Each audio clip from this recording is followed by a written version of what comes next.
আসসালামু আলাইকুম আমার কলিজার বন্ধুরা। এই যে আমি কলিজা ভুনা করতেছি, আদা রসুন মজাইতেছি।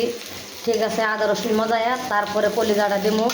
এই যে এখন মরিচ দিলাম, আদা হলুদ দিলাম, মরিচ দিলাম, দিয়ে হাইরে এই যে কলিজাটা দিমু। হলুদ মরিচ দিয়ে দিলাম। এখন এই যে কলিজা দিলাম, কলিজা দিয়ে এই যে লাড়াচাড়া করতেছি। ঠিক আছে, কলিজাটা সুন্দর করে মজায়া তারপরে কষায় হাইরে তারপরে সব কিছু আদা রসুন দিলাম, সব কিছু দিলাম, ময় মশলা সব দিলাম। দেওয়ার পরে এই যে হালকা আলু মারে দিলাম। কলিজার মধ্যে হালকা আলু না দিলে ভালো লাগে না, আলু মেরে দিলাম। ঠিক আছে, এখন তরকারিটা কষানোর পরে ঝুল দিব। সব কিছু দেওয়া হয়েছে।